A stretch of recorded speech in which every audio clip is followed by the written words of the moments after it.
പുഷ്പയായിട്ട് ഇവർ കമ്പയർ ചെയ്ത് നോക്കിയതാണ്. പുഷ്പ കാട്, ഇത് കടല്. അങ്ങനെ നിങ്ങളൊരു തമിഴ് അല്ലെങ്കിൽ തെലുങ്കു വേഷം കാണുകയായിരിക്കും നല്ലത്. മലയാളം കണ്ടുകഴിഞ്ഞാൽ നിങ്ങൾക്ക് ചിരി വരുള്ളൂ, ഇമോഷൻ സീൻസിൽ ചിരി വരുള്ളൂ. പ്രസന്റേഷൻ അതൊരു ബോറ് പരിപാടിയായി പോയി. കാരണം ഹലോ ഗൈസ്, ക്യൂടെക് എൻ്റർടൈൻമെൻറ്റ് പുതിയൊരു വീഡിയോയിലേക്ക് എല്ലാവർക്കും സ്വാഗതം. ജനതാക്കാരന് ശേഷം കൊരട്ടല ശിവയും ജൂനിയർ എൻടിആറും ഒന്നിക്കുന്ന പാൻ ഇന്ത്യൻ ബിഗ് ബഡ്ജറ്റ് ചിത്രമായ ദേവര എന്ന് റിലീസ് ചെയ്തിരിക്കുകയാണ്. അതോടൊപ്പം തന്നെ ഹിന്ദിയിലെ സെയ്ഫ് അലി ഖാനും ജാൻവി കപൂർ ഒക്കെ ഇതിനകത്ത് പ്രധാനപ്പെട്ട വേഷങ്ങൾ ചെയ്തിട്ടുണ്ട്. അതോടൊപ്പം തന്നെ പ്രകാശ് രാജും, തമിഴിലെ പ്രകാശ് രാജും ഇതിലൊരു വേഷം ചെയ്തിട്ടുണ്ട്. അതോടൊപ്പം തന്നെ അനിരുദ്ധ് ചെയ്ത പാട്ടുകളൊക്കെ വൻ ഹിറ്റാണ്. അപ്പോൾ നമുക്ക് ദേവര കണ്ടിറങ്ങിയ പ്രേക്ഷകരോട് അഭിപ്രായങ്ങൾ തൂക്കാം. നിങ്ങൾ ഈ പടം കണ്ടതാണെങ്കിൽ ഉറപ്പായിട്ടും കമൻറ്റ് ബോക്സിൽ കമൻറ്റ് ചെയ്യേണ്ടതാണ്. അപ്പോൾ ദേവര കണ്ടവരോട് നമുക്ക് അഭിപ്രായങ്ങൾ ചോദിച്ചറിയാം. ടെമ്പർ മറ്റേ സാധനമൊക്കെ അടിപൊളി, ആ ഒരു ഫീല് സിനിമയിൽ എടുത്തു വെച്ചിട്ടുണ്ട്. എനിക്ക് ഇപ്പം ഒരു പ്രേക്ഷകന് സജഷൻ പറയാനാണെങ്കിൽ നിങ്ങളൊരു തമിഴ് അല്ലെങ്കിൽ തെലുങ്കു വേഷം കാണുകയായിരിക്കും നല്ലത്. മലയാളം കണ്ടുകഴിഞ്ഞാൽ നിങ്ങൾക്ക് ചിരി വരുള്ളൂ, ഇമോഷൻ സീൻസിൽ ചിരി വരുള്ളൂ. അപ്പോൾ നിങ്ങൾ സിനിമ കാണുന്നവരെന്തായാലും തെലുങ്ക് അല്ലെങ്കിൽ തമിഴ് മസ്റ്റായിട്ട് ചൂസ് ചെയ്യണം.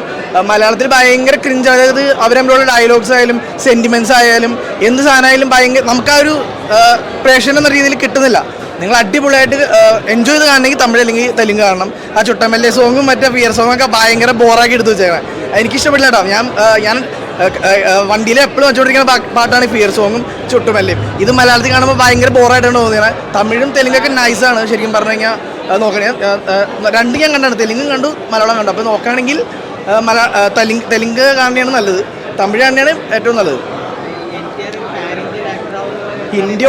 NTR already pan Indian actor ആണല്ലോ.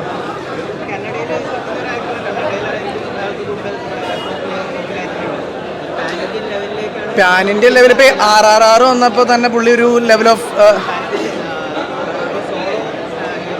എന്തായാലും ഈ ഒരു സിനിമയിൽ എന്തായാലും സോളോ ഹിറ്റ് അടിക്കാനുള്ള ചാൻസ് ഉണ്ട്. കാരണം പുള്ളിയുടെ പെർഫോമൻസ് പണ്ടേ അടിപൊളിയാണ്. തെലുങ്ക് കൊമേഴ്ഷ്യൽ ആ ഒരു മൂവി വെച്ച് നോക്കുകയാണെങ്കിൽ ആൾ അടിപൊളിയായിട്ട് ചെയ്തു വെച്ചിട്ടുണ്ട്. ആ ഒരു ലെവലിൽ നിങ്ങൾ കണ്ടാൽ മതി. ഇത് കൂടുതൽ ലോജിക്കും കാര്യങ്ങളും മറ്റേ വെള്ളത്തിനടിയിൽ ഇങ്ങനെ ചെയ്യാൻ പറ്റുമോ അങ്ങനെ ചെയ്യാൻ പറ്റുമോ, സുറയെ പോലെ പറന്നു, ആ ട്രെയിലർ ഇങ്ങനെ സുറയെ പോലെ പറന്നു പോയി എന്നൊക്കെ പറഞ്ഞാൽ അതേപോലെയൊക്കെ ആ ഒരു ലോജിക്ക് കാര്യങ്ങളൊക്കെ മാറ്റി വെച്ചിട്ട് സിനിമയിൽ വന്നിട്ട് കൊമേഴ്ഷ്യൽ തെലുങ്ക് പടം കാണുന്ന രീതിയിൽ കാണുകയാണെങ്കിൽ നൈസാണ്. പക്ക തെലുങ്ക് കൊമേഴ്ഷ്യൽ പടമാണ്. 3 മണിക്കൂർ പടമാണ്. NTRനെ ഇഷ്ടപ്പെടുന്നവർക്ക് ആ വൈബ് ഭയങ്കരമായിട്ട് ഇഷ്ടപ്പെടും. RRR കണ്ടൊരു വൈബ് പുള്ളി തരുന്നുണ്ട്. പുള്ളിയുടെ ഒരു സ്റ്റൈലുണ്ടല്ലോ, വേ ഓഫ് സ്റ്റൈലുണ്ട്, അത് ഓപ്പൺ പടത്തിൽ കിട്ടിയിട്ടുണ്ട്. പിന്നെ എനിക്ക് അനിരുദ്ധിൻ്റെ മ്യൂസിക്, അത് പടത്തിൻ്റെ ഡയലോഗ് പ്രസൻറ്റേഷൻ അതൊരു ബോറ് പരിപാടിയായി പോയി. കാരണം വെച്ച് കഴിഞ്ഞാൽ നമുക്ക് അക്സെപ്റ്റ് ചെയ്യാൻ പറ്റത്തില്ല. ആ ഡയലോഗൊക്കെ ഒരു സീരിയസ് സീനിൽ ഇരിക്കുമ്പോഴത്തേക്കൊരു ആ ഡയലോഗിൻ്റെ എഴുതിയതിൻ്റെ മിസ്റ്റേക്ക് ആയിരിക്കാം, അറിയില്ല. മലയാളത്തിൽ ചിലപ്പോൾ അങ്ങനെ വേർഡായിരിക്കും വരുന്നത്. അപ്പോൾ അത് ചിലപ്പോൾ നമുക്ക് ആ സീരിയസ് സീനോട്ട് ചിലപ്പോൾ അക്സെപ്റ്റ് ചെയ്യാൻ പറ്റും. അത് മാറ്റി നിർത്തി കഴിഞ്ഞാൽ പടം പെർഫെക്റ്റ് ആണ്. VFX, എഡിറ്റിങ്, DOP, ഡയറക്ഷന്, പിന്നെ ഈ പറഞ്ഞ ഇതിൽ കാസ്റ്റ് ചെയ്തേക്കുന്ന എല്ലാവരും, പ്രകാശ് രാജ് ആണെങ്കിലും എല്ലാവരും പെർഫെക്റ്റായിട്ട് ഉണ്ട്. ഇപ്പം സുനിൽ ഷെട്ടി ഉണ്ട്, കുറേ നാൾക്ക് ശേഷം സുനിൽ ഷെട്ടി കാണാൻ പറ്റി. അപ്പോൾ അങ്ങനെയൊക്കെ നോക്കുമ്പോഴത്തേക്ക് സ്ക്രീൻ പ്രസൻസിൽ ഇങ്ങനെ നിറഞ്ഞു നിൽപ്പുണ്ട്. ഓവറോൾ തിയേറ്റർ വാച്ചബിളായിട്ട് കണ്ടിരിക്കാൻ പറ്റിയൊരു പടം തന്നെയാണ്.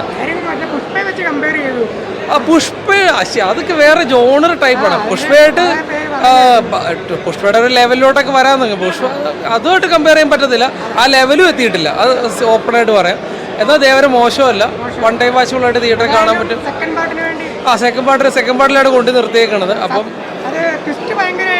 ആ ക്ലൈമാക്സ് ഒക്കെ ഒരു ട്വിസ്റ്റ് അത് ഏറ്റിട്ടുണ്ട്. അപ്പോൾ നമ്മൾ എക്സ്പെക്ട് ചെയ്ത പോലെ ആണെങ്കിലും പക്ഷെ അതൊരു വെറൈറ്റി ആ രീതിയിൽ പ്ലേസ് ചെയ്തിട്ടുണ്ട്.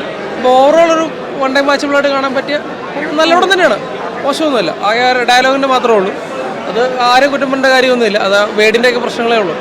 കൊള്ളാം. പടം കുഴപ്പമില്ല. എന്ന് വെച്ചാൽ ടെക്നിക്കലി പടം നമ്പർ 1 ആണ്. സൗണ്ട്, ആർട്ട് ഡയറക്ഷൻ അടിപൊളി, എഡിറ്റിംഗ് ശ്രീപ്രസാദിൻ്റെ അടിപൊളി, ഒന്നും പറയാനില്ല. പക്ഷേ എനിക്ക് ഒരു പുഷ്പയായിട്ട് ഇവർ കമ്പയർ ചെയ്ത് നോക്കിയതാണ്. പുഷ്പ കാട്, ഇത് കടല്. അങ്ങനെ ഒരു കമ്പയർ ചെയ്ത് നോക്കി. പക്ഷേ കാട് തന്നെ ജയിച്ചു. പുഷ്പയാണ് നല്ലത് കേട്ടോ. എന്ന് വെച്ചാൽ അത്ര ആയിട്ടില്ല. NTRൻ്റെ ഒരു പടം എന്ന് വെച്ചാൽ കാണാനുണ്ട്. പക്ഷേ എനിക്കൊരു കമ്പയർ ചെയ്യുമ്പോൾ ഒരു വ്യത്യാസം ഞാൻ പറഞ്ഞത്. എനിക്ക് പുഷ്പയാണ്. ഇല്ല, കുഴപ്പമൊന്നുമില്ല. ഇതെന്ന് വെച്ചാലേ സംഭാഷണം പോയി, അതായത് പറയാം. എന്ന് വെച്ചാൽ മലയാളത്തിൻ്റെ ഡബിങ് ആയിട്ടില്ല. എന്ന് വെച്ചാലേ നമ്മൾ കൽക്കിയുടെ ഒക്കെ മലയാളം ഡബിങ് അടിപൊളിയായിരുന്നു അവർ ചെയ്തത്. പക്ഷേ അത്ര ആയിട്ടില്ല. മലയാളത്തിൽ എന്തോ ഒരു പോരായ്മ തോന്നി. ഷൈനൊക്കെ കൊള്ളാം. ഷൈൻ നല്ല റോളും ഉണ്ട്. ആദ്യം അവസാനം വരെ ഷൈൻ റോളുണ്ട്. ഷൈൻ കൊള്ളാം. ടെക്നിക്കലി പടം അടിപൊളി. എന്ന് വെച്ചാൽ lighting, art direction, editing, Sreeprasad എല്ലാം. NTR-ന്റെ അഭിനയം ഉണ്ടായിരുന്നു. അഭിനയം നല്ല, നമുക്ക് ഈ പറഞ്ഞ ഒരു മാസ് ഫിലിമാണ്. അപ്പോൾ ആ ഒരു അങ്ങനെ കാണുക പടത്തിന്. എല്ലാവരും പുഷ്പയെ വെച്ച് കമ്പയർ ചെയ്യുന്നുണ്ട്. ഞാൻ കമ്പാരിസൺ ഒന്നും ചെയ്യുന്നില്ല. ഇത് വേറൊരു തലത്തിലാണ്. ഇവർ തീരദേശം, അവിടുത്തെ ഒരു ഈ പറഞ്ഞ ആ ഒരു സ്ഥലത്തെ ഒരു 4 വില്ലേജ്, അവിടുത്തെ ആൾക്കാർ, അവിടെ അവരുടെ പൂർവികർ പണ്ട് കടലിൽ ഈ പറഞ്ഞ പോലെ ഹിസ്റ്റോറിക്കായിട്ട് കുറേ സംഭവങ്ങളുണ്ട്. അതായത് ഈ ബ്രിട്ടീഷുകാരുമായിട്ട് ബന്ധപ്പെട്ട കുറച്ച് കാര്യങ്ങളിലൊക്കെ നമ്മളെ സേവ് ചെയ്യാനും അങ്ങനെ കുറേ കാര്യങ്ങളൊക്കെ ചെയ്ത് അങ്ങനെ ഒരു പൂർവികരുടെ ഒരു ഇതാണ്. അവരുടെ ഈ പറഞ്ഞ പോലെ യങ് ഏജ് ആയിട്ടുള്ള ഈ പറഞ്ഞ പോലെ ഉള്ള ആൾക്കാരാണ്. അപ്പോൾ അവർ ഈ പറഞ്ഞ പോലെ കടലുമായിട്ട് ബന്ധപ്പെട്ട് കിടക്കുന്ന അവർ സംഭവമാണ്. അപ്പോൾ ഞാനത് ഈ എന്താ പറയുക, സസ്പെൻസ് കളയണമെന്ന് വെച്ചിട്ടുണ്ടെങ്കിൽ ഞാൻ വിട്ടു പറയാത്ത കളയണ്ടല്ലോ, നമ്മൾ ഒരു സ്പോയിൽ വേണ്ട. ആ അപ്പോൾ ഈ പറഞ്ഞ പോലെ ഒരു നമ്മൾ തീരെ പ്രതീക്ഷിക്കാത്തവർക്ക് തീരെ സെക്കൻഡ് പാർട്ടിലേക്കുള്ള ഒരു ഹുക്ക് കൊടുത്തിട്ടുണ്ട്. ട്വിസ്റ്റാണ് അത്, നമുക്ക് തീരെ പ്രതീക്ഷിക്കാത്തൊരു പോയിന്റിൽ കൊണ്ടുവന്ന്. അപ്പം ഫൈറ്റുകളെല്ലാം നല്ല രസമാണ്. നല്ല ഇന്റർവെൽ ഫൈറ്റൊക്കെ ഒന്നും പറയില്ല, ഗംഭീര ഫൈറ്റുകളാണ്. നല്ല ചില സീക്വൻസ് ഒക്കെ നമുക്ക് ഓവൊക്കെ അടിച്ചിട്ടുണ്ട്. പിന്നെ ലാസ്റ്റ് ക്ലൈമാക്സിലേക്കൊക്കെ വരുമ്പോഴേക്കൊരു സീ തന്നെ ഒരു ഫൈറ്റൊക്കെ ഉണ്ട്. രണ്ടും ഉണ്ട്, കൊള്ളാം. അടിപൊളി എന്ന് പറഞ്ഞാൽ കൊള്ളാം, കണ്ടിരിക്കാം. നല്ല പടമാണ്. ഓക്കെ.